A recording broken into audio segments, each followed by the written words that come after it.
Salut! Numele meu este Cristian Ciuberea și în acest tutorial îți voi arăta cum să instalezi Backup WordPress App, un plugin foarte fain și gratuit care îți va face backup automat la blog sau la bază de date.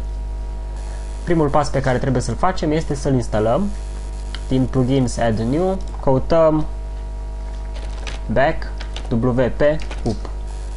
WordPress App, dăm install. Ok. Acum Activate Plugin și vedem că ne-a apărut aici un meniu Backup.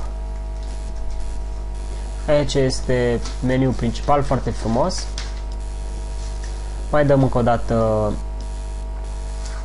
click pe Backup și ne apare meniul. Primul lucru pe care trebuie să-l facem este să-i dăm Add a Job sau o sarcină. Îi dăm un nume acestei sarcini, de exemplu Backup bază de date. Există mai multe tipuri de backup. Eu îți recomand să faci odată backup la baza de date zilnic și odată pe săptămână backup total. Pentru baza de date, la Job Tasks, vom selecta Database Backup și Optimize Database Tables și Check Database Tables. Asta pentru că înainte să fac backup să-și optimizeze baza de date. Apoi mai trebuie să setăm la Job Destination, unde anume vrem să trimit acest backup. Îți recomand să setezi prin mail și Dropbox. Pentru Dropbox ai nevoie de un cont de Dropbox, dar e gratuit și e foarte fain. Poți să trimiți și doar spre Dropbox, în două locuri să fie mai bine. Apoi mergem la Schedule și aici vom seta de câte ori să se facă backup-ul și la ce interval de timp. Și mergem pe With WordPress Cron, iar aici putem seta zilnic, la câteva ore, săptămânal sau lunar. Pentru baza de date îți recomand să fie zilnic, la ora 3, ok, să fie seara, să nu fie nimeni, să nu-ți deranjeze traficul. Mergem mai departe.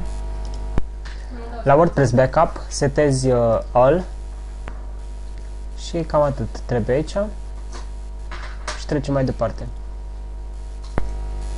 Aici la Database Optimize îl lăsăm așa. Dacă vrei poți să activezi, ca în momentul în care îți face backup, să ți se activeze modulul de mentenanță, adică să nu-ți poate fi accesat site-ul, dar pentru moment cred că poți lăsa așa. Iar aici, dacă vrei să-ți verifice și baza de date, poți lăsa bifat aici și dacă vrei să-ți și repare baza de date în caz că are erori, să dai aici. Cu e-mail îi spunem la ce mail să ne trimită backup-ul. Iar aici la email address trece adresa ta de mail. Aici setezi mărimea maximă pe care o poate trimite. Vezi că anumite servicii nu te lasă să pui în atașament mai mult de 20 de mega, mi se pare că la Google 25. Aici ai adresa ta de mail, dacă vrei adresa de pe care vei primi acest backup, numele tău, numele WordPress sau e ok să lași așa, backup, nume blog, să știi ce cu mail-ul și use site settings, e ok. Iar aici la To Dropbox, dacă ai setat opțiunea să-ți trimită backup-ul și pe Dropbox, e nevoie să dai autentificare prin dacă ai cont de Dropbox, dai click aici pe Authenticate Full Dropbox. Dacă nu ai cont, poți să-ți creezi de aici. Și cam asta este.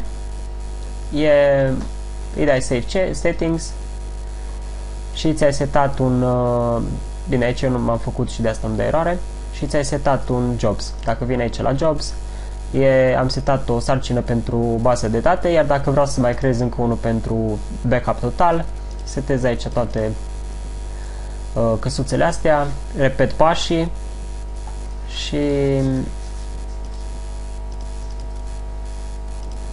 voi mai face încă un job, încă o sarcină.